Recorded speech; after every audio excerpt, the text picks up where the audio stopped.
বিসমিল্লাহির রহমানির রহিম। ন্যাশনাল কলেজের অনলাইন ভিত্তিক শিক্ষা কার্যক্রমে তোমাদের আবারও স্বাগতম। প্রিয় শিক্ষার্থীরা, আশা করছি তোমরা ভালো আছো আর আজকের অনলাইন ক্লাসের জন্য তোমরা প্রস্তুত আছো। শিক্ষার্থীরা, আজ আমি হাজির হয়েছি জীববিজ্ঞান প্রথম পত্রের প্রথম অধ্যায় কোষ ও এর গঠন নিয়ে 11তম ক্লাস এবং শেষ ক্লাস। আশা করছি আগামী ক্লাসে আমি নতুন একটা অধ্যায় নিয়ে তোমাদের সামনে হাজির হব। তো শিক্ষার্থীরা, যেহেতু এটা শেষ ক্লাস, একটু ভালো করে দেখবে আর আগে যে এই অধ্যায়ের উপর যে ক্লাসগুলো আমি নিয়েছিলাম সেগুলো তো অবশ্যই বারবার রিভিশন করবে।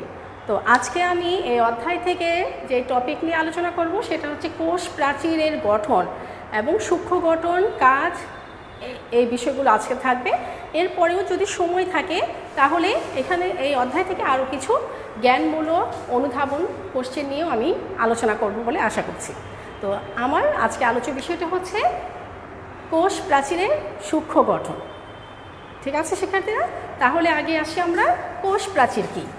শিক্ষার্থীরা, তোমরা লিখো যে কোষ প্রাচীর কী। শিক্ষার্থীরা, তোমরা তো অবশ্যই জানো কোষ প্রাচীর হচ্ছে উদ্ভিদ কোষের একটি অনন্য বৈশিষ্ট্য। এই কোষ প্রাচীর কিন্তু প্রাণী কোষে কখনোই থাকে না। কোষ প্রাচীরটা শুধুমাত্র উদ্ভিদ কোষের জন্য প্রযোজ্য।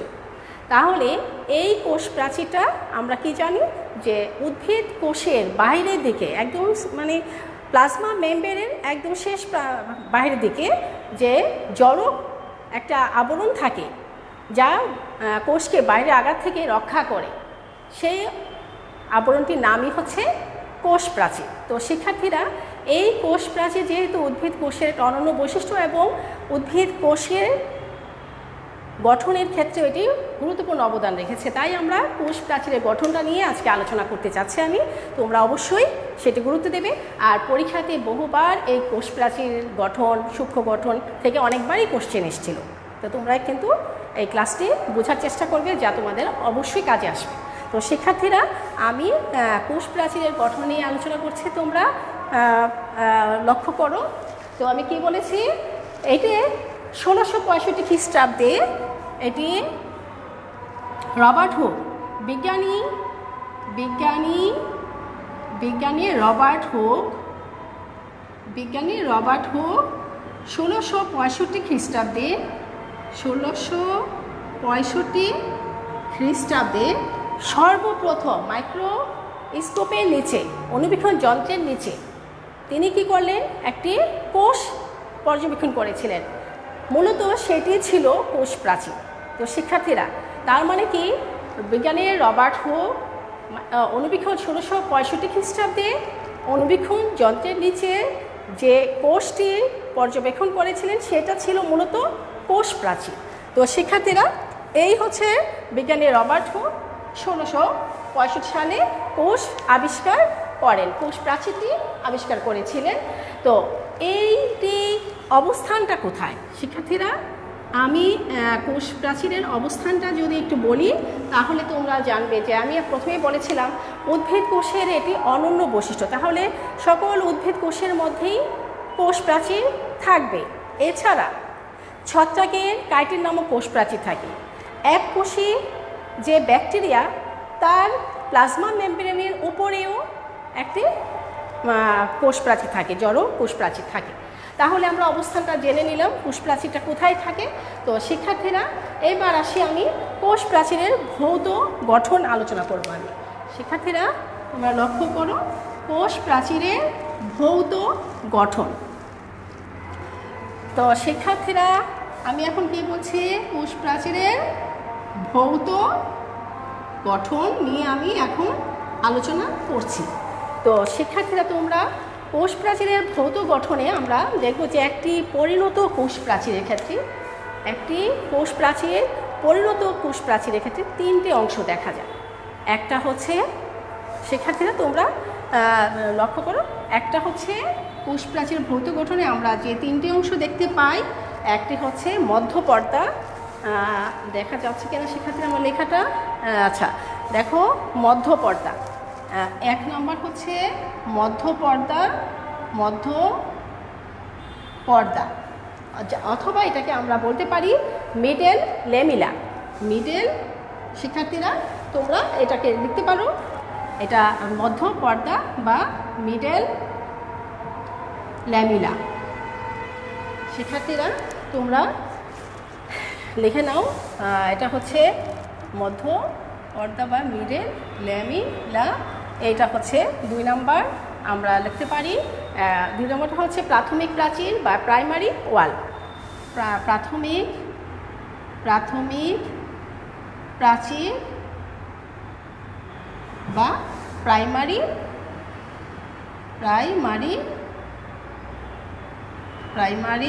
ওয়াল।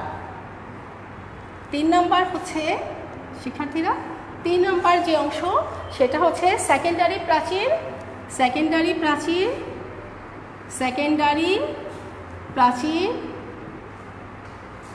এটা দ্বিতীয় 3 নাম্বার।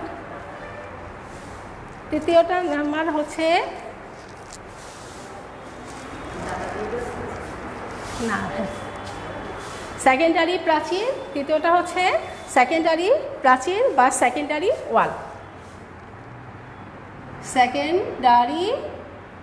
ওয়াল। এই হচ্ছে কোষ প্রাচীরের 3টা অংশ। তো শিক্ষার্থীরা আমি কি বলেছি, উদ্ভিদ কোষের অনন্য বৈশিষ্ট্য হচ্ছে কোষ প্রাচীর। আর এই কোষ প্রাচীরের কয়টা অংশ থাকে? একটি পরিণত কোষ প্রাচীরের 3টা অংশ থাকে। একটা হচ্ছে মধ্যপর্দা বা মিডল ল্যামেলি, একটা হচ্ছে প্রাথমিক প্রাচীর বা প্রাইমারি ওয়াল, আর একটা হচ্ছে সেকেন্ডারি প্রাচীর বা সেকেন্ডারি ওয়াল। তো শিক্ষার্থীরা এখন যদি আমি কোষ প্রাচীরের চিত্রটা অঙ্কন করি তাহলে তোমরা লক্ষ্য করবে যে কোষ প্রাচীরটা আসলে দেখতে কীরকম। তো শিক্ষার্থীরা আমি এবার কোষ প্রাচীরের ছবিটা অঙ্কন করছি। তোমরা লক্ষ্য করো কোষ প্রাচীরটা কীরকম হয়ে থাকে। শিক্ষার্থীরা আমি তোমাদেরকে আগেও বলেছিলাম যে ছবি চিত্র অঙ্কনটা হচ্ছে একটা কৌশল। আমি আমার কৌশল দিয়ে চিত্রটাকে তোমাদেরকে অঙ্কন করাটা শেখাবো। তোমরা এভাবেও আঁকতে পারো, যদি তার চেয়েও বেটার তোমাদের কাছে থাকে তোমরা প্র্যাকটিস করতে করতে হয়তো বা তার চেয়েও বেটার কিছু পেতে পারো। তবে আমি যে পদ্ধতিতে সংক্ষেপে দ্রুত চিত্র অঙ্কন করার যে কৌশলটা আমি সেটা দেখিয়ে দিচ্ছি। তো কোষ প্রাচীরের জন্য আমি বলেছি কি মধ্যপর্দা। তাহলে তোমরা প্রথমে এইভাবে একটি মধ্যপর্দা অঙ্কন করো। এটাকে তোমরা এল শেপ নাও, মাঝখান থেকে এটাকে এল শেপের আকারে নাও। প্রথমে কি করবে, এটাকে মধ্যপর্দাটাকে আগে এঁকে ফেলো। মধ্যপর্দা মানে মাঝখানে যে পর্দাটা থাকে সেটাই হচ্ছে মধ্যপর্দা। শিক্ষার্থীরা এটা হচ্ছে মধ্যপর্দা, তোমরা আমার সাথে সাথে অঙ্কন করবে। এটা হচ্ছে মধ্যপর্দা।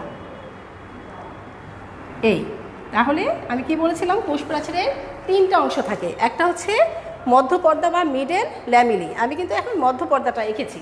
দ্বিতীয় স্তরটার নাম কি ছিল, প্রাথমিক প্রাচীর। তো আমি প্রাথমিক প্রাচীরের ক্ষেত্রে আমি তোমাদেরকে একটু টেকনিক দেখাবো, পরে আমি মুছে দিব। প্রথমেই কিন্তু আমি দ্রুত আঁকার জন্য এভাবে করব। দ্রুত আঁকার জন্য আমি এই সিস্টেমটা নেব, ঠিক এটার উপর দিয়ে আমি এইভাবে নিই, পরে মুছে দিব। তোমরাও আমার সাথে সাথে এইভাবে করো, তারপর আমি কিন্তু মুছে দিব। আমি বলছি এই অংশটা আমি পরবর্তীতে মুছে দিব মাঝখানে। তোমরা এইভাবে করো। তো শিক্ষার্থীরা আমার সাথে সাথে অঙ্কন করো। আমি কি বলেছি, এইটা হচ্ছে গিয়ে মধ্যপর্দা বা মিডল ওয়াল। এটা হচ্ছে মধ্যপর্দাটাকে তোমরা আমার সাথে সাথে এইভাবে অঙ্কন করো। আমি একটু পরে মাঝখানে মুছে দিব। তো তোমরা এইভাবে আগে এঁকে ফেলো, দ্রুত এইভাবে এঁকে ফেলো শিক্ষার্থীরা। এরপরে আমি এবার সেকেন্ডারি অর্থাৎ প্রাচীর বা সেকেন্ডারি ওয়াল অঙ্কন করব। তো শিক্ষার্থীরা সেকেন্ডারি ওয়ালের ক্ষেত্রে আমি এখানে একটা কৌশল অবলম্বন করব। সেটা হচ্ছে এইভাবে 3টা স্তর থাকে সেকেন্ডারি ক্ষেত্রে, তাই তোমরা এইভাবে এর মতো করে সেটাকে এইভাবে টেনে নিয়ে আসো। এনে এখানে তোমরা আমার সাথে সাথে কাজ করো শিক্ষার্থীরা। এইখানে আবার এখানে 3টা স্তর দিয়ে এটা মিলাই দাও এবং একইভাবে এখানে নেমে নিয়ে আসো এবং করে এইভাবে যাও, গিয়ে এইখানেও মানে 3টা স্তর করবা। সেকেন্ডারি এটা 3টা স্তর থাকবে। একইভাবে আমরা এখান থেকেও 1 2 3 দিয়ে এইভাবে যাইয়ে এখানে গিয়ে 1 2 3 3টা এইভাবে করো। করার পরে মনে রাখবা এখানে এটা হচ্ছে আমি যে অংশটা এখন আঁকছি সেটা হচ্ছে কি শিক্ষার্থীরা সেকেন্ডারি প্রাচীর, এইটা হচ্ছে সেকেন্ডারি প্রাচীর। তাহলে আমি যে বলেছিলাম একটু আগে যে তোমরা এইভাবে করো, সেটা এটা। এখন দেখো এভাবে করো, আমি পরে মুছছি। তারপরে দেখো শিক্ষার্থীরা এখানে আমরা কীভাবে করবো এবার দেখো আমরা এইখানেও একই কাজ করব এখানে 1 2 3, হ্যাঁ এইভাবে করে তোমরা ডট ডট দাও শিক্ষার্থীরা। এইভাবে করে এই পাশেও তোমরা আসো 1 2 3। এখন এই পাশটা তোমরা এইভাবে করে আর এই পাশটা এইভাবে করো এবং এই অংশটুকু মুছে দাও। এইবার এই অংশটা মুছে দাও। আমাদের কাজ মোটামুটি কমপ্লিট। আমরা এই অংশটা মুছে দেব, এই জয়েন্টটা মুছে দিব, এখান থেকে এটা মুছে দিব, এই পাশ থেকে এইটুকু মুছে দিব, বাস। তারপরে আমরা এইভাবে এটা লাগিয়ে দিই, এইভাবে 3টা স্তরকে বুঝাই দিই। 3টা স্তর আমরা এই পাশ থেকেও 3টা স্তরকে এইভাবে এঁকে দিতে পারি। এখানেও দেখো আমরা কি করছি, এইভাবে করে 1, এইভাবে করে 2 নিয়ে নিলাম। তারপরে দেখো এইভাবে করে এইভাবে মিশিয়ে দাও এবং এইভাবে এনে এটাকে এইভাবে মিশিয়ে দাও। এইভাবে করে এটাকে এইভাবে মিশিয়ে দাও, এইভাবে দাও, এইভাবে দাও, এইভাবে দাও। তাহলে কি হয়ে গেল? এই কোষ প্রাচীর হয়ে গেল। ঠিক আছে, এটা হচ্ছে কি স্তর? সেকেন্ডারি প্রাচীর। তার মানে আমরা বুঝতে পারলাম যে এটা হচ্ছে সেকেন্ডারি প্রাচীর। তাহলে আমি যে একটু আগে বললাম যে কোষ প্রাচীরে 3টা স্তর থাকে, তাহলে কি তোমরা একমত শিক্ষার্থীরা? তাহলে আমি কিভাবে আঁকলাম, আমি তোমাদেরকে চিত্রটা প্র্যাকটিস করানোর জন্যই কিন্তু তোমাদের সামনে দেখে চিত্রটা আমি অঙ্কন করি, যেন তোমরা ধরতে পারো। তা না হলে আমি চিত্রটা একেও বুঝাইতে পারতাম, কিন্তু আমি সেটা করছি না, তোমরা যেন চিত্রটা অঙ্কন করা শিখতে পারো। তাহলে যে আমি কিছুক্ষণ আগেও বলেছিলাম যে কোষ প্রাচীরে 3টা স্তর, তাহলে তোমরা কি এখন একমত যে কোষ প্রাচীরে 3টা স্তর? আমি সেটা লিখে দিচ্ছি। দেখো প্রথমে ছিল কি মধ্য পর্দা বা মিডল পর্দা, এইটাই হচ্ছে একদম লম্বা করে ফার্স্টে আমি যে অঙ্কটা এঁকেছিলাম সেটাই হচ্ছে মিডল পর্দা বা মধ্য পর্দা। তাহলে তোমরা লিখে দাও মধ্য পর্দা। তারপরে দেখো আমি কি বলেছিলাম, প্রাইমারি ওয়াল। তার মানে এই যে ডট ডট করে যে চিহ্নটা ব্যবহার করেছি সেটা হচ্ছে প্রাইমারি ওয়াল অথবা প্রাথমিক প্রাচীর।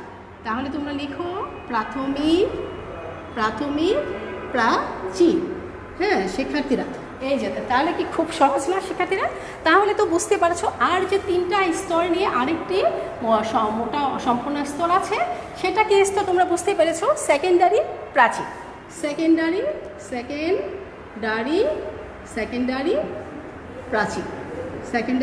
প্রাচীর। হ্যাঁ শিক্ষার্থীরা, তাহলে যে এখানে একটা গর্ত আছে, একটু ফাঁকা অংশ দেখা যাচ্ছে, সেটা কূপ। তাহলে আমরা সেটাকে কি বলবো? সেটা হচ্ছে পিট পেয়ার আর কূপ এলাকা। তাহলে এই অংশটার নাম হচ্ছে কূপ এলাকা। এই অংশটার নাম হচ্ছে কূপ মানে গর্ত, কূপ এলাকা। হ্যাঁ শিক্ষার্থীরা, তাহলে কূপ এলাকার মধ্যে এই অংশটা আর এই অংশটা, এই 2টা অংশকে আমরা বলবো, এই 2টা অংশের নামও আবার আরেকটা আছে, সেই নিচের যে পিট পেয়ার, এটা হচ্ছে পিট, এই অংশটা হচ্ছে পিট, এটা অংশ পিট। আর জোড়া, পেয়ার মানে জোড়া, তাহলে এই 2টাকে একত্রে বলা হচ্ছে পিট পেয়ার। পেয়ার মানে জোড়া। তো শিক্ষার্থীরা, এই হচ্ছে আমাদের পিট পেয়ার। আরেকটা আর পিট মেমব্রেন, যখন নাকি এই অংশটা, এই যে অংশটা থাকে সেটা হচ্ছে পিট মেমব্রেন। তা আমরা পিট মেমব্রেনটাও এঁকে ফেলি শিক্ষার্থীরা। তোমরা লক্ষ্য করো, আমাদেরকে তোমাদের মনে রাখতে হবে, এইখানে কিন্তু আমরা এই জিনিসটা কিন্তু পাবো না। সেকেন্ডারি এই যে প্রাথমিক প্রাচীর কিন্তু থাকবে না। হ্যাঁ, এটা কিন্তু প্রাথমিক প্রাচীরটা কিন্তু আমরা এখানে পাচ্ছি না। প্রাথমিক প্রাচীরটা এখানে থাকবে না, তাই তোমরা এই জায়গাটা মুছে দিও, এই জায়গাটাও মুছে দিও, এখানে মুছে দিবা। প্রাথমিক প্রাচীরটা আমরা পাবো না এখানে। সেকেন্ডারি প্রাচীরের মধ্যে প্রাইমারি থাকবে না। তাহলে দেখো, তাহলে ঘটনাটা কি হলো, এই যে এই অংশটার নাম আমরা কি দিতে পারি? এই অংশটার নাম, অর্থাৎ যেহেতু প্রাথমিক প্রাচীর এখানে সেকেন্ডারি, এখানে প্রাথমিক প্রাচীর নাই, মধ্য পর্দা আছে, তাহলে এই পর্দাটার নাম আমরা কি বলবো শিক্ষার্থীরা? এটা পিট মেমব্রেন। তাহলে এই অংশটার নাম দাও পিট পিট মেমব্রেন। শিক্ষার্থীরা তোমরা কি আমার সাথে অঙ্কন করেছো? আমি এবার চিত্র থেকে তোমাদেরকে বর্ণনা দিব। পিট মেমব্রেন, হ্যাঁ, তাহলে শিক্ষার্থীরা আমার ছবির সাথে তোমরা এঁকে ফেলো, দ্রুত এঁকে ফেলো, গুড। হ্যাঁ, আমার লেখাটা কি ক্লিয়ার শিক্ষার্থীরা? লেখা ক্লিয়ার?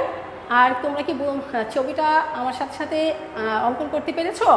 লেখাটা যদি ক্লিয়ার হয় একটু জানিয়ে দিও মাঝে মাঝে। তো আমরা এবার পিট মেমব্রেনটা লিখলাম। কোষ প্রাচীরের গঠন, চিত্রটার নাম অবশ্যই, চিত্র সবসময় পেন্সিলে অঙ্কন করবে, তা না হলে কিন্তু এটা ভুল ধরা হয়। তো চিত্রটা, এটা নাম হচ্ছে কি কোষ প্রাচীরের গঠন। শিক্ষার্থীরা কোষ প্রাচীরের গঠন, আমার চিত্রটার নাম হচ্ছে কোষ প্রাচীরের গঠন। হ্যাঁ, এই হচ্ছে। তো শিক্ষার্থীরা আমি তোমাদেরকে যে চিত্রটা অঙ্কন করে দিলাম সেটা বুঝতে পেরেছো, কোষ প্রাচীরের গঠন। আর কোষ প্রাচীর আর বলার অবকাশ রাখে না, এটা হচ্ছে কোষের একটা অনন্য বৈশিষ্ট্য। অর্থাৎ উদ্ভিদ কোষে, প্রাণী কোষে কিন্তু কখনোই কোষ প্রাচীর থাকে না। অর্থাৎ আমরা উদ্ভিদের যে ছাল বলি সেটাই কিন্তু কোষ প্রাচীরের জন্য। তাহলে এখন আমি ধাপে ধাপে বর্ণনাগুলো করি।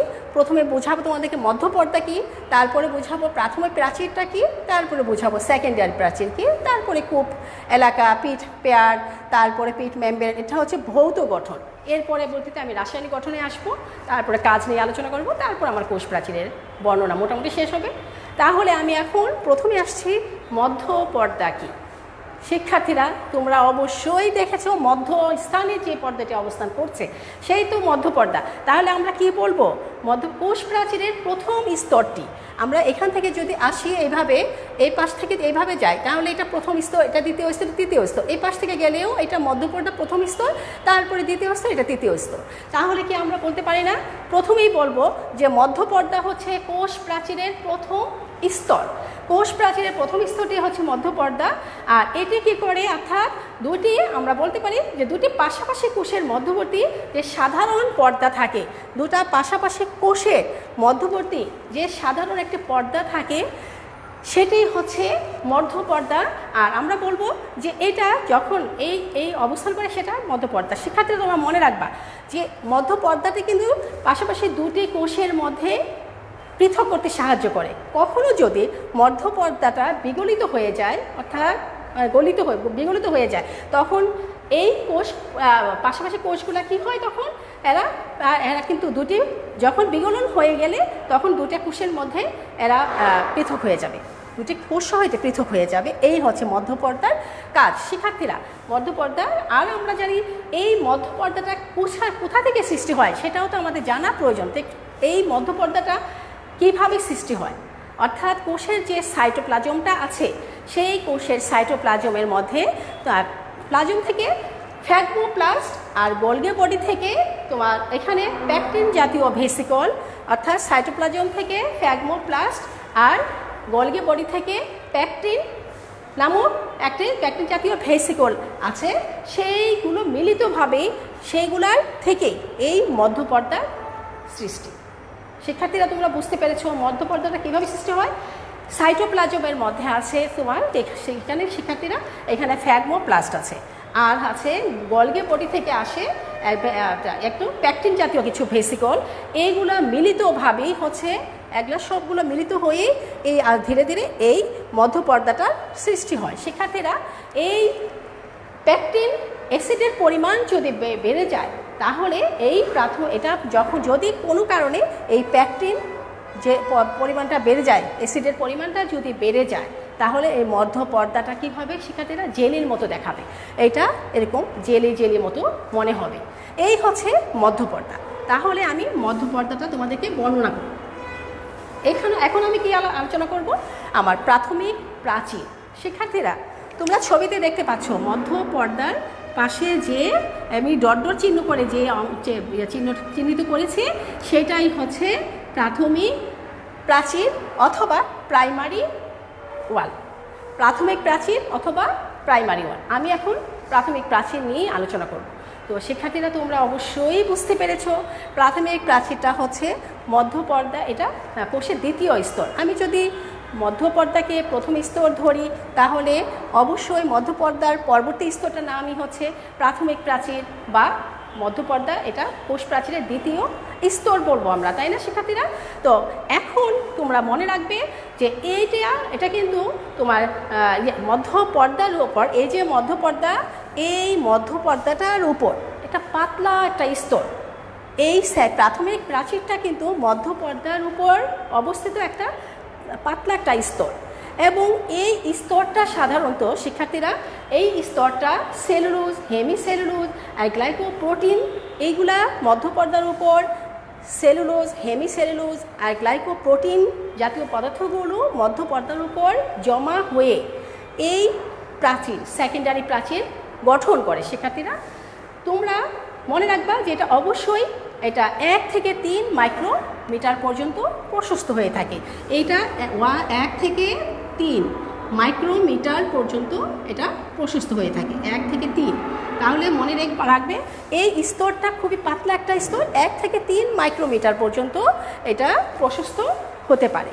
তো শিক্ষার্থীরা তোমরা সাথে সাথে বুঝে নাও, এটা খুবই ইম্পর্টেন্ট। তোমরা যদি বিগত বছরের কোশ্চেনগুলা তোমরা যদি বিশ্লেষণ করে দেখো, তাহলে তোমরা অবশ্যই বুঝতে পারবে যে এটা তোমাদের কাছে অনেক কঠিন মনে হয়েছিল। এখন যদি বুঝো আর যদি বারবার এটা রিপিট করে তোমরা দেখে নাও, তাহলে আমার মনে হয় তোমাদের কাছে আর সহজ, মানে কঠিন বলে কিছুই থাকবে না।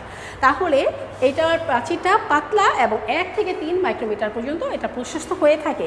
তো শিক্ষার্থীরা মধ্যপর্দার এই অন্ততলেই কিন্তু এটা তৈরি হয় মধ্যপর্দা থেকে, ঠিক আছে শিক্ষার্থীরা? মধ্যপর্দার অন্ততল থেকে এই সেকেন্ডারি প্রাচীরটা তৈরি হয়ে থাকে। তাহলে আমি বর্ণনা করে ফেললাম এবার সেকেন্ডারি প্রাচীর, প্রাথমিক প্রাচীর। এবার আমি বর্ণনা করব সেকেন্ডারি প্রাচীর। তো শিক্ষার্থীরা বুঝতেই পেরেছো, এখন তোমরাই বলো সেকেন্ডারি প্রাচীরটা আমি কি বলবো? প্রথমেই বলবো কোষ প্রাচীরের তৃতীয় স্তরটাই হচ্ছে সেকেন্ডারি প্রাচীর, তাই না? তার আগেটা ছিল প্রাথমিক প্রাচীর, দ্বিতীয় স্তরটি। তাহলে তৃতীয় স্তরটি কি হবে? তৃতীয় স্তরটা হচ্ছে সেকেন্ডারি প্রাচীর। কোষ প্রাচীরের তৃতীয় স্তরটি হচ্ছে সেকেন্ডারি প্রাচীর। এটা প্রথমেই তুমি বলে নিতে পারো। তারপরে তুমি বলবা যে এটা সাধারণত কোনো কোনো কোষের ক্ষেত্রে এই প্রাথমিক প্রাচীরের উপর আরেকটি স্তর তৈরি হয়। এটা সব ক্ষেত্রে না শিক্ষার্থীরা, সব সময় হয় না, কখনো কখনো, যেমন ট্রাকিড, ফাইবার এই ধরনের কোষের ক্ষেত্রে। তাহলে এটা কখনো কখনো প্রাথমিক প্রাচীরের উপরে আরেকটি স্তর তৈরি হয়, সেটা 3 স্তর বিশিষ্ট, 3টি স্তর বিশিষ্ট আরেকটি স্তর তৈরি হয়, সেটাই হচ্ছে সেকেন্ডারি প্রাচীর। তো শিক্ষার্থীরা তাহলে আমরা বুঝতেই পারছি যে আমি কি বললাম, কোষ প্রাচীরের তৃতীয় স্তরটি হচ্ছে সেকেন্ডারি প্রাচীর। আবার আমি কি বলেছি যে কখনো কখনো, তার মানে এটা সব সময় না। তাহলে ট্রাকিড, ফাইবার এই জাতীয় ক্ষেত্রে এটা হচ্ছে যে প্রাথমিক প্রাচীর বা প্রাইমারি ওয়ালের ওপর আরেকটি 3 স্তর বিশিষ্ট আরেকটি স্তর সৃষ্টি হয়, সেটাই হচ্ছে সেকেন্ডারি প্রাচীর। শিক্ষার্থীরা তাহলে তোমরা এটা লিখে ফেলবে এবং মনে রাখবে এই সেকেন্ডারি প্রাচীরটা কিন্তু, এই প্রাচীরটাকে আমরা কিন্তু দেখব যে এখানে এটা 5 থেকে 10 মাইক্রোমিটার পর্যন্ত হতে পারে। আমরা এটাও লিখে রাখি, এটা 5 থেকে, এই প্রাচীরটা 5 থেকে 10 মাইক্রোমিটার পর্যন্ত এটা প্রশস্ত হতে পারে। তাহলে এটা 5 থেকে 10 মাইক্রোমিটার পর্যন্ত এটা প্রশস্ত হয় এই স্তরটি। আর এটাকে আমরা সেকেন্ডারি প্রাচীর বলে চিনি। তো শিক্ষার্থীরা এটা সাধারণত সেলুলোজ আর লিগনিন জমা হয়ে এই অংশটা তৈরি হয়। এই প্রাথমিক প্রাচীরের উপর সেলুলোজ এবং লিগনিন এই পদার্থগুলো জমা হয়েই কিন্তু এই সেকেন্ডারি প্রাচীরের সৃষ্টি হয়। শিক্ষার্থীরা তাহলে তোমরা এরপর কি বলবে যে তাহলে কোথায় কোথায় হয় না? এই সেকেন্ডারি প্রাচীর আমরা কোন কোন উদ্ভিদ কোষের মধ্যে আমরা কখনোই পাবো না, সেটা আমাদের এমসিকিউর জন্য লাগবে। কোষ প্রাচীরে আমরা দেখেছি 3টা প্রাচীর থাকে, কিন্তু সেকেন্ডারি প্রাচীর কোন কোন ক্ষেত্রে এটা অ্যাবসেন্ট থাকে। তো শিক্ষার্থীরা তোমরা মনে রাখবে ভাজ্য কোষ আর অধিক মাত্রায় বিপাকীয় যে অন্যান্য কোষগুলো আছে সেখানে সেকেন্ডারি প্রাচীর কখনো তৈরি হয় না। তার মানে কি বলবে, ভাজক কোষ এবং যেটা দ্রুত বিভাজনক্ষম কোষ, ঠিক আছে, সে অধিক মাত্রায় বিপাকীয় যে কোষগুলা, সেই সকল কোষের মধ্যে অধিক মাত্রায় বিপাকীয় কোষ আর ভাজক কোষে কখনো এই সেকেন্ডারি প্রাচীর কখনোই উৎপন্ন হবে না। এটা এমসিকিউর জন্য মনে রাখবে। তোমরা লিখে ফেলো যে সেকেন্ডারি, এটা লিখে ফেলো যে সেকেন্ডারি প্রাচীর তৈরি হয় না অধিক মাত্রায় যেখানে কোষের, যেখানে ভাজক কোষ আছে আর অধিক মাত্রায় যেখানে বিপাকীয় হয়, এরকম কোষের মধ্যে কখনো সেকেন্ডারি প্রাচীর তৈরি হয় না। তবে বিরল ক্ষেত্রে সেকেন্ডারি এই প্রাচীরের ওপর আরেকটি প্রাচীর দেখা দিতে পারে, সেটাকে টারশিয়ারি প্রাচীর বলে। এটা কখনো হয় না, বিরল ক্ষেত্রে, ব্যতিক্রম। কখনো কখনো সেকেন্ডারি প্রাচীরের উপরে যদি আরেকটি প্রাচীর তৈরি হয়, এটা বিরল ক্ষেত্রে, সেই ক্ষেত্রে আমি তাকে বলবো টারশিয়ারি প্রাচীর। তবে এটা রেয়ার না, ঠিক আছে, সেটা এটা হচ্ছে, এটা অ্যাভেলেবেল না, এটা রেয়ার স্পেস, হঠাৎ করে হইতে পারে, হ্যাঁ, কোনো কোনো কোষে এটা দেখা দিতে পারে। তো শিক্ষার্থীরা, এখন আমরা এই সেকেন্ডারি প্রাচীরটাও বর্ণনা করে ফেললাম। এখন আমি যদি বলি পিট পেয়ার, তোমরা দেখতে পেয়েছো পিট কূপ এলাকা, তারপর তোমরা দেখেছো পিট পেয়ার। তো আমি যদি কূপ এলাকা বলি, কোষ প্রাচীরের সবচেয়ে পাতলা এলাকাটাই হচ্ছে এই জায়গাটা সবচেয়ে পাতলা বলেই তো এটা কূপ, মানে গর্ত। তাহলে কোষ প্রাচীরের মধ্যে সবচেয়ে পাতলা যে এলাকাটি আছে সেটি হচ্ছে কূপ এলাকা। তাহলে কি বলতে পারবে না যে কোষ প্রাচীরের মধ্যে সবচেয়ে পাতলা এলাকাটাই হচ্ছে কূপ এলাকা? তো শিক্ষার্থীরা, তাহলে আমরা কি বলবো এবার, এটাকে আমরা পিট ফিল্ডও বলতে পারি, পিট ফিল্ড। তো শিক্ষার্থীরা, এরপরে তোমরা বলবে যে এটা কীভাবে সৃষ্টি হয়, যে দুটি পাশাপাশি কোষের এই কূপ একটি অপরটির আমরা দেখেছি উল্টো এবং মুখোমুখি অবস্থান করছে। একটা কোষ আরেকটা কোষ থেকে পাশাপাশি কিন্তু উল্টোভাবে পাশাপাশি অবস্থান করে এই কূপ এলাকার সৃষ্টি হয়েছে। তো শিক্ষার্থীরা, তোমরা আর বলবে যে এই দুটির মাঝখানে একটা মধ্যপর্দা আমরা দেখতে পাই, সেইটাই কিন্তু পিট মেমব্রেন, ঠিক আছে শিক্ষার্থীরা। দেখো, এই কূপ এলাকার মাঝখানে আমরা একটি পর্দা দেখতে পাই। এই পর্দাটাই হচ্ছে, এই যে পর্দা, এই কূপ এলাকার মাঝখানে আমরা একটা পর্দা দেখতে পাচ্ছি। সেই পর্দাটার নাম হচ্ছে পিট মেমব্রেন। আমি পিট মেমব্রেনটা এখানে লিখেছি, এইটাও পিট মেমব্রেন, এইটাও পিট মেমব্রেন। আমি এই পাশে লিখেছি একই কথা, এইটাও পিট মেমব্রেন, এইটাও পিট মেমব্রেন। তো শিক্ষার্থীরা, তাহলে পিট এলাকা, কূপ এলাকা দেখলে পিট মেমব্রেন কি সেটাও তোমরা বুঝে ফেললে। তাহলে তোমরা পিট পেয়ারটা কি, তোমরা শিক্ষার্থীরা, পিট পেয়ারটা মুখোমুখি দুটি কূপকে আমরা পিট পেয়ার বলতে পারি। মুখোমুখি, এইটার কূপ হচ্ছে এটা আর এইটার কূপ হচ্ছে এটা, তাহলে মুখোমুখি দুটি কূপকে আমরা পিট পেয়ার বলতে পারি। পেয়ার মানে জোড়া, আর পিট মানে এই যে এটা, এইটার পিট, এটার পিট অংশ, আর এটা মুখোমুখি দুটি পিটকে আমরা পিট পেয়ার বলতে পারি। তাহলে সেটাও তোমরা জেনে গেলে শিক্ষার্থীরা। তাহলে এখন আমি, তোমরা মনে রাখবে যে কূপ অঞ্চলে প্রাথমিক প্রাচীর কিন্তু কখনোই গঠিত হবে না। তোমরা দেখো, এখানে কিন্তু এটা মধ্য পর্দা, তারপরে কিন্তু এই যে প্রাথমিক প্রাচীর তৈরি হয়েছে, প্রাথমিক প্রাচীর কিন্তু এই জায়গাটার মধ্যে নাই। দেখো তোমরা, এখানেও কিন্তু প্রাথমিক প্রাচীরটা নাই। তার মানে তোমরা বলতে পারো যে কূপ এলাকার মধ্যে কখনো প্রাথমিক প্রাচীর উৎপন্ন হবে না। শিক্ষার্থীরা, এটা মনে রাখবে। আর সেকেন্ডারি প্রাচীর তৈরি হলেই এটা পার যুক্ত হতে পারে, পার মুক্তও হতে পারে। তাহলে পারবিহীনও হতে পারে। যদি সেকেন্ডারি প্রাচীর তৈরি হয় তাহলে সেটা পার যুক্ত হতে পারে, অথবা সেটা আমরা বলতে পারি পারবিহীনও হতে পারে। শিক্ষার্থীরা, এখন তোমরা দেখো, দুটি পাশাপাশি কোষের, তোমরা লক্ষ্য করো, যদি দুটি পাশাপাশি কোষের, হ্যাঁ, তোমরা লক্ষ্য করো শিক্ষার্থীরা, এই পর্যন্ত আমি যা বলছি তোমরা সেটা দ্রুত লিখে ফেলো। তোমরা দ্রুত এটা লিখে ফেলো এবং তারপরে আমি আবারও শুরু করছি। শিক্ষার্থীরা, আমি যা বলেছি তা লিখে ফেলো। আর লিখবে যে, মনে রাখবে যে দুটা পাশাপাশি কোষের প্রাচীরে সূক্ষ্ম কিছু ছিদ্র থাকে এবং এই ছিদ্রপথে নলাকার পথে সাইটোপ্লাজমিক সংযোগগুলো স্থাপিত হয়। সূক্ষ্ম সূক্ষ্ম ছিদ্রগুলো থাকে আর সেখান দিয়ে সাইটোপ্লাজমিক যে পদার্থগুলো আছে সেগুলো স্থাপিত হয়, তো সংযোগ স্থাপিত হয়। এই ছিদ্রগুলোকে বলা হয় প্লাজমোডাজমাটা। এক বচনে বলা হয় প্লাজমা আর বহু বচনে বলা হয় প্লাজমোডাজমাটা। তো শিক্ষার্থীরা প্লাজমা ডাজমাটা কাকে বলে এটা কিন্তু বিগত বছরে অনুধাবন কোশ্চেনে এসেছিল। আমি আবারও বলছি, প্লাজমা ডাজমাটা কি? তো শিক্ষার্থীরা তোমরা লিখে রাখো, প্লাজমা ডাজমাটা কি? এটা জ্ঞানমূলক অনুধাবন প্রশ্নে আসে, কখনো জ্ঞানমূলক হিসেবে আসে। তো প্লাজমা ডাজমাটা কি এইটা তো যদি বলি, দেখো সিলেটে 19, চট্টগ্রামের 17তেও কিন্তু এই কোশ্চেনটা এসেছিল যে প্লাজমা ডাজমাটা কি। তাহলে তোমরা কিভাবে সংজ্ঞাটা লিখবে?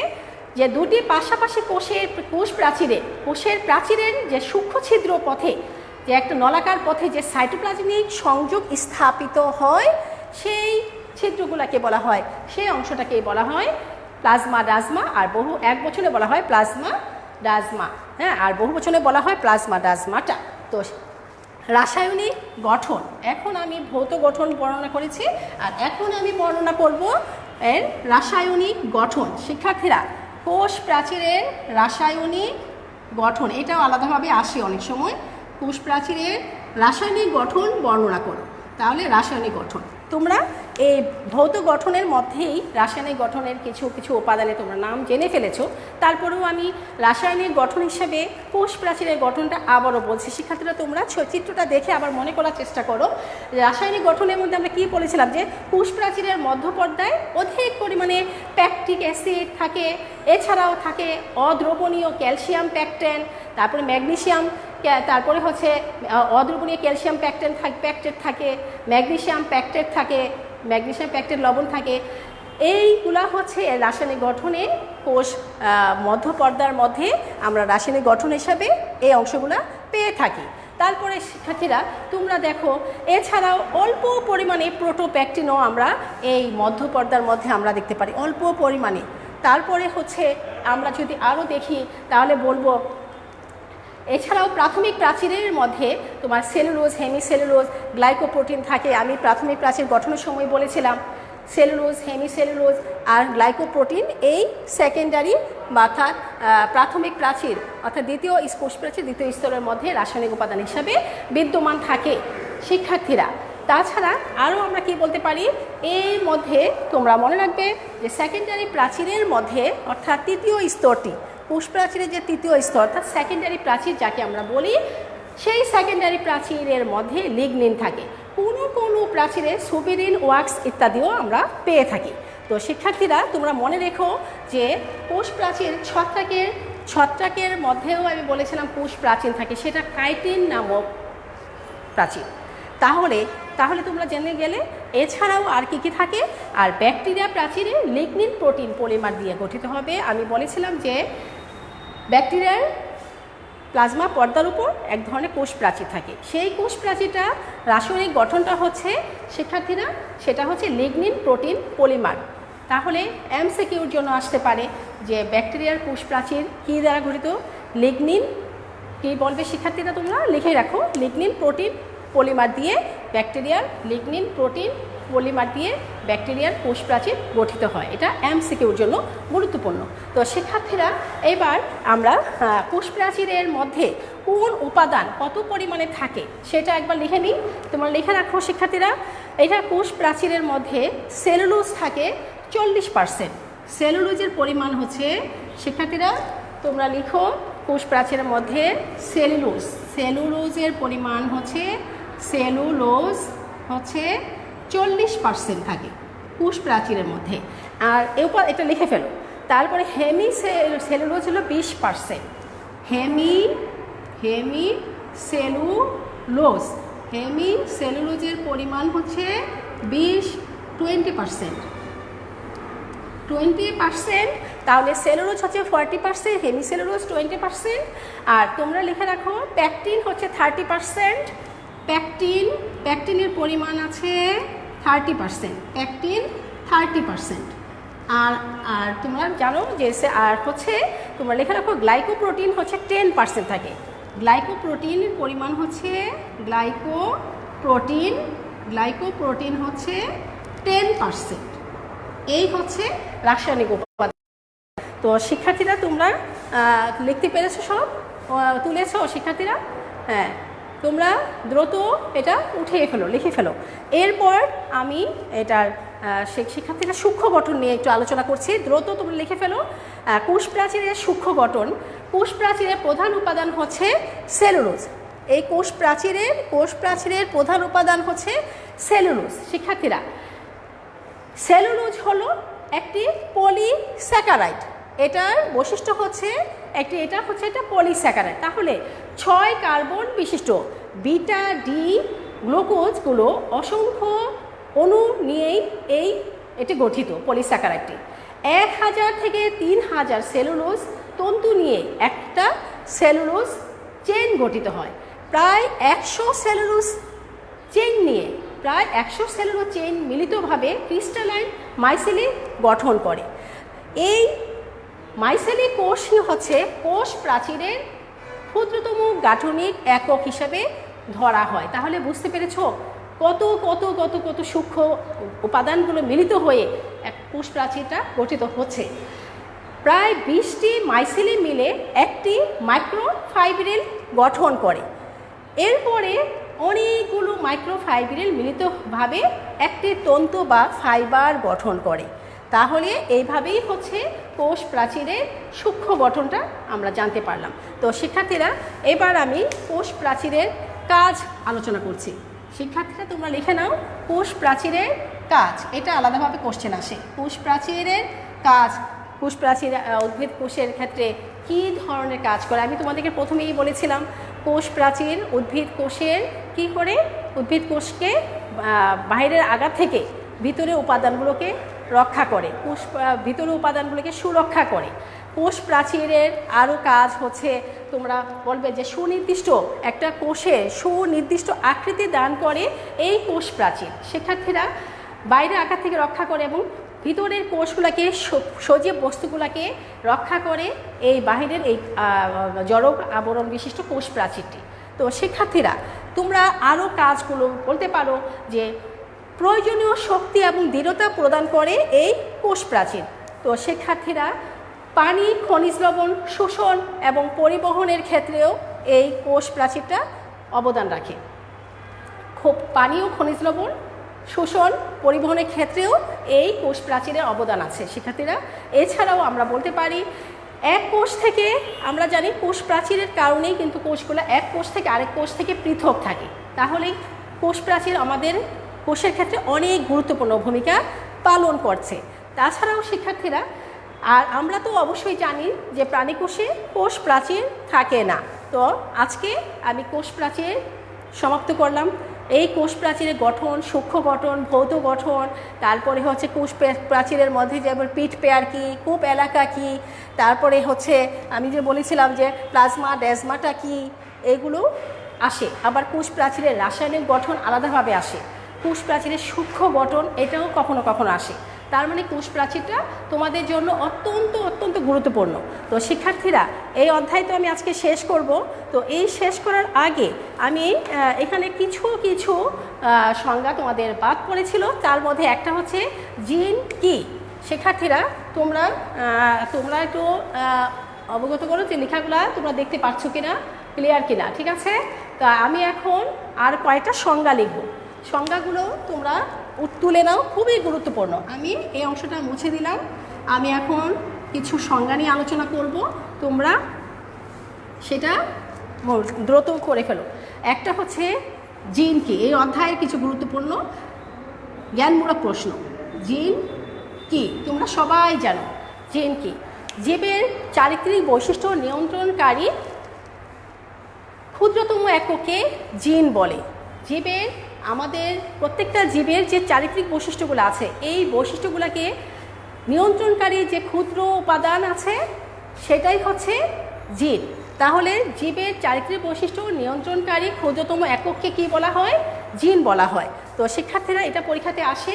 আর তোমরা কি বলবে যে যার মাধ্যমে বাবা মা থেকে তার সন্তানের মধ্যে বিভিন্ন বৈশিষ্ট্যগুলো সঞ্চারিত হয়, এই জিনগুলোর মাধ্যমেই বাবা মার বৈশিষ্ট্যগুলো তার সন্তান সন্ততির মধ্যে সঞ্চারিত হয়। যেই ক্ষুদ্রতম অণুটি, সেই হচ্ছে এই জিন। তাহলে আমরা জিন কি বলতে পারলাম। এছাড়া যদি তুমি অন্যভাবে বলতে পারো যে ক্রোমোজোমের লোকাসে অবস্থিত ডিএনএ অণু সুনির্দিষ্ট সিকোয়েন্স হচ্ছে জিন, যা জীবের একটি নির্দিষ্ট কার্যকর সংকেত আবদ্ধ করে এবং প্রোটিন হিসেবে আত্মপ্রকাশ করে এবং বৈশিষ্ট্যের বিকাশ ঘটায়, তাই হচ্ছে জিন। শিক্ষার্থীরা, যদি তুমি এটাকে আরও বলো যে জিন হলো ক্রোমোজোমের ডিএনএ এর একটি অংশ, যা কি করে একটি কর্মক্ষম পলিপ্যাপটাইড শিকল গঠনে উপযুক্ত বার্তা বহন করে। পলিপ্যাপটাইড এককের একটি কি করে গঠনের একটা উপযুক্ত বার্তা বহন করে যে ক্ষুদ্রতম এককটি, তাই হচ্ছে জিন। অর্থাৎ জিনকে আমরা এই সংজ্ঞাটিকে অনেকভাবে আমরা দিতে পারি, প্রত্যেকটা সংজ্ঞাই তোমার জন্য আমাদের প্রযোজ্য হবে। তো জীবের এক একটি বৈশিষ্ট্যের জন্য কিন্তু একাধিক জিন দায়ী। শিক্ষার্থীরা, জীবের যে ক্ষেত্রে যে আমাদের যেমন চোখের বৈশিষ্ট্য, চুলের বৈশিষ্ট্য, তারপরে বর্ণের বৈশিষ্ট্য, আমাদের দেহে তো অনেক একাধিক বৈশিষ্ট্য আছে। এই বৈশিষ্ট্যগুলোর মাধ্যমে কিন্তু আমরা একজন আরেকজনকে শনাক্ত করি। এই বৈশিষ্ট্যগুলা কিন্তু নির্দিষ্ট করছে এই জিন। তাহলে আমরা বলতে পারি জিনগুলো হচ্ছে একাধিক বৈশিষ্ট্যের জন্য দায়ী। তো শিক্ষার্থীরা, এবার যদি আমি বলি জিনোম কি, তোমরা আর কয়টা সংজ্ঞা লিখে নাও, তাহলে আমার এই অধ্যায়টা শেষ হয়ে গেল। জিনোম কি তোমরা সবাই জানো, জিনের সেটকেই জিনোম বলে। তার মানে আমি কিছুক্ষণ আগে যে জিনের সংজ্ঞাগুলো দিয়েছিলাম, ক্ষুদ্রতম একক, বৈশিষ্ট্য নিয়ন্ত্রণকারী ক্ষুদ্রতম একক, এই এককের সমষ্টিটাই হচ্ছে জিনোম। তাহলে আবার প্রশ্ন হতে পারে জিনোম কি, এগুলা জ্ঞানমূলক হিসাবে অনেকবার আসছে, অনেকবার অনুধাবন হিসাবে জিনোম কি এটাও আসছে, তোমরা অবগত থাকবে। না হলে বিগত বছরের বোর্ডগুলো তোমরা যদি ফলো করো তাহলে অবশ্যই বলবে যে হ্যাঁ, কথাটা তোমরা যথার্থ প্রমাণ পাবে। এই জিনোম কি এইটাও তোমরা লিখবে যে কোনো একটা প্রজাতির কোষে বিদ্যমান সকল ধরনের এক সেট ক্রোমোজোমে বিদ্যমান সকল জিনের সমষ্টিকে একত্রে বলা হয় জিনোম। এটা জার্মান উদ্ভিদ বিজ্ঞানী হ্যান্স, জার্মান উদ্ভিদ বিজ্ঞানী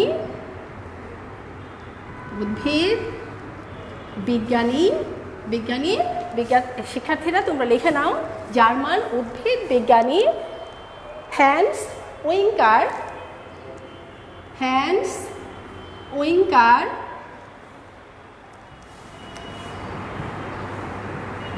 1800 তোমরা লেখা 1920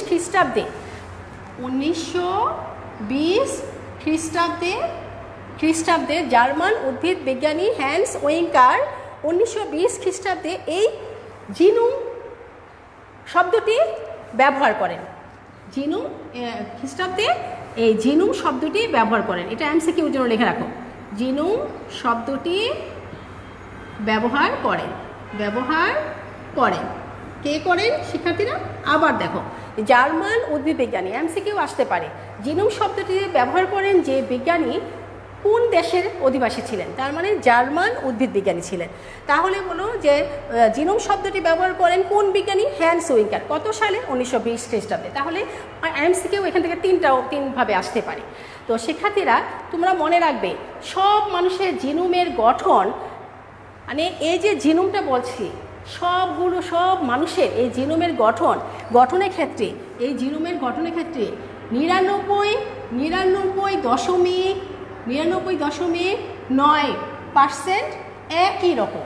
তাহলে 99.9 ভাগ একই রকম। তাহলে আমরা কি ভাগ এইটা যে 100%-এর মধ্যে 99.9 ভাগ জিনোমগুলো সবার ক্ষেত্রে একরকম। তাহলে কত ভাগ ভিন্ন রকম? মাত্র 0.1, অর্থাৎ মাত্র 0.1। তার মানে হচ্ছে মাত্র 0.1 ভাগ হচ্ছে ভিন্ন রকমের, অর্থাৎ একটা জীবের সাথে অন্য জীবের জিনোমের ক্ষেত্রে মাত্র 0.1% ভাগ, মাত্র 0.1 ভাগ ভিন্ন ধরনের হয় জীবের ক্ষেত্রে। মিল হচ্ছে 99.9 ভাগ মিল, আর ভিন্ন ধরনের হচ্ছে মাত্র 1 ভাগ। 0.1 ভাগও না, 0.1 ভাগ। এই জন্যই আর এই কারণেই বিশ্বে ভিন্ন মানুষের দেখা যায়। তোমরা অবাক হয়ে গেলে, তাই না? আর এটা আসলেই অবাক হওয়ার মতো। আমরা একটা মানুষ আরেকটা মানুষের চেহারা বা তার বিভিন্ন যে বৈশিষ্ট্যগুলো আছে, ক্যারেক্টারগুলো আছে, যে এইগুলা যে ভিন্ন তার জন্য মাত্র 0.1% জিনোম দায়ী। মাত্র 0.1% জিনোমের কারণেই একটাও মানুষের সাথে অন্য মানুষের তফাৎ দেখা যায়, কিন্তু 99.99% জিনোমের সেট একজন মানুষের সাথে আরেকজন মানুষের সম্পূর্ণ মিল। মাত্র 0.1% ভিন্নতার কারণেই একজন মানুষ আরেকজন মানুষের থেকে ভিন্ন হয়। এটা এমসিকিউর জন্য মনে রাখবে শিক্ষার্থীরা। তোমরা মনে রাখবে মানুষের এক্স ক্রোমোজোমের মধ্যে সবচেয়ে বেশি জিনোম থাকে, জিন থাকে মানুষের। এখানে লেখা রাখো, মানুষের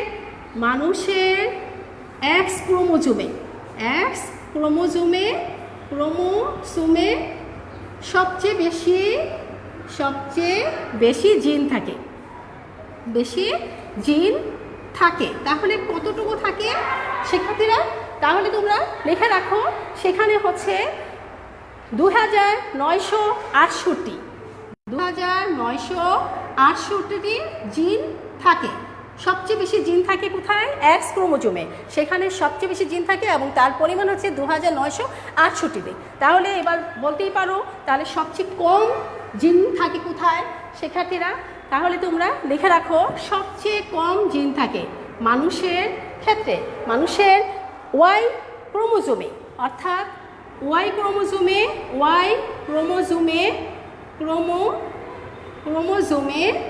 সবচেয়ে কম জিন থাকে। তাহলে কতটুকু থাকে শিক্ষার্থীরা? কতটুকু জিন থাকে তোমরা লক্ষ্য করো, কতটুকু জিন থাকে? সেখানে হচ্ছে 231টি। তাহলে তোমরা দেখো 2968টি জিন থাকে মানুষের এক্স ক্রোমোজোমে, আর 231টি জিন থাকে কোথায়? ওয়াই ক্রোমোজোমে। শিক্ষার্থীরা দেখো, এক্স ক্রোমোজোমে সবচেয়ে বেশি জিন থাকে, এটা এমসিকিউর জন্য মনে রাখবা। এবং সেখানে জিনের পরিমাণ হচ্ছে 2968টি। আর মানুষের সবচেয়ে কম জিন থাকে যে এটা হচ্ছে ওয়াই ক্রোমোজোমে মানুষের সবচেয়ে কম জিন থাকে, আর সেখানে হচ্ছে 231টি জিন থাকে। হ্যাঁ শিক্ষার্থীরা, আমার প্রায় শেষের দিকে আমি চলে আসছি। তো তোমরা মানব জিনোমের মাত্র 2 ভাগ জিন বিভিন্ন বৈশিষ্ট্য প্রকাশে অংশগ্রহণ করে। মাত্র 2 ভাগ জিন মানব দেহের, মাত্র 2 ভাগ জিন বিভিন্ন বৈশিষ্ট্যের জন্য অংশগ্রহণ করে। তো শিক্ষার্থীরা তোমরা 98 ভাগ হচ্ছে জিনগুলাই থাকে নিষ্ক্রিয়, তাহলে সেগুলোকে বলা হয় জ্যাঙ্ক ডিএনএ। তাহলে সেক্ষেত্রে তোমরা আরেকটা লিখে রাখো, জ্যাঙ্ক ডিএনএ কি? এটা হচ্ছে জ্ঞানমূলক প্রশ্ন। জ্যাঙ্ক ডিএনএ কি শিক্ষার্থীরা? আমি একটু আগে বলছি, মাত্র 2 ভাগ জিন কী করে? বৈশিষ্ট্য প্রকাশের জন্য দায়ী। তাহলে মানব জিনোমের মধ্যে মাত্র 2 ভাগ জিন বিভিন্ন বৈশিষ্ট্য প্রকাশে অংশগ্রহণ করে, কিন্তু 98 ভাগ জিন কি করে? এরা প্রায় নিষ্ক্রিয় অবস্থায় থাকে। এই নিষ্ক্রিয় 98 ভাগ জিনোমকে একত্রে বলা হয় যে জ্যাঙ্ক ডিএনএ জিন। শিক্ষার্থীরা, তো এই হলো মানুষের জিনোমের সাথে শিম্পাঞ্জি জিনোমের 98 ভাগ মিল, আর হচ্ছে গরিলার 97 ভাগ মিল আছে জিনোমে। তো শিক্ষার্থীরা, আজ তাহলে এই পর্যন্তই। আমি এই অধ্যায়ে তোমাদেরকে ভালো করে বোঝানোর জন্য এই বিভিন্ন টপিকগুলো আমি চিত্রটা তোমাদের সামনাসামনি এঁকেছি। কেন? যে কৌশল যদি জানা থাকে তাহলে তোমরা প্র্যাকটিস করতে সুবিধা হবে এবং পরীক্ষার হলে সময়টা সেভ হবে। কারণ যদি এই কৌশলটা না জানা থাকে, একই চিত্র বারবার আঁকো, বারবার মুছো, চিত্রটাও সেখানে একটা দাগ পড়ে যায়, আর পাশাপাশি সময় তো নষ্ট হয়, আর অন্য কোশ্চেনও দেওয়ার মতো সময় তখন পাও না। সেই জন্যই তোমাদের ক্লাস নেওয়ার সময় আমি সাথে সাথে চিত্র এঁকে তোমাদেরকে বুঝিয়ে দিয়েছি। এবং চিত্র যদি তুমি আঁকতে পারো, লেবেলিং যদি ঠিক মতো করতে পারো, অন্তত চিত্র লেবেলিং দেখেও কিন্তু 50% আনসার করা যায়। তাই তোমাদেরকে আমি চিত্র এঁকে বোঝানোর চেষ্টা করেছি। শিক্ষার্থীরা, আজকে আমি এই অধ্যায় থেকে বের হয়ে আসছি। আগামী ক্লাসে আমি জীববিজ্ঞান 2য় পত্রের 10ম অধ্যায় থেকে আমি আলোচনা করব। তোমরা অবশ্যই জানো শিক্ষার্থীরা, 10ম অধ্যায়টার কী নাম ছিল শিক্ষার্থীরা? জীববিজ্ঞানের 10ম অধ্যায় হচ্ছে শিক্ষার্থীরা, এটা হচ্ছে মনে রাখবে শিক্ষার্থীরা, ওই 10ম অধ্যায়টি হচ্ছে মানবদেহের প্রতিরক্ষা বা ইমিউনিটি। মানবদেহের প্রতিরক্ষা বা ইমিউনিটি, এটা খুবই একটা মজার অংশ, আমাদের জানা খুবই প্রয়োজন। আমাদের জীববিজ্ঞানের প্রতিটি অধ্যায়ই আসলে খুবই প্রয়োজন, যার জন্য আমি বারবারই বলে ফেলি যে এটা খুবই গুরুত্বপূর্ণ। আসলে প্রত্যেকটা অংশেই গুরুত্বপূর্ণ। তাহলে আমি আগামী ক্লাসে জীববিজ্ঞান দ্বিতীয় পত্রের, তোমরা লিখে নাও, দ্বিতীয় পত্রের দশম অধ্যায় তোমরা একটু পড়ে রাখবে, তাহলে আমি ক্লাস নেওয়ার সময় তোমরা আরও ভালো করে বুঝতে পারবে। ক্লাসটা করো নাই কখনোই, তোমরা তার কাছে এটা নতুন, সেই জন্য তোমরা একটুখানি পড়ে রাখবে।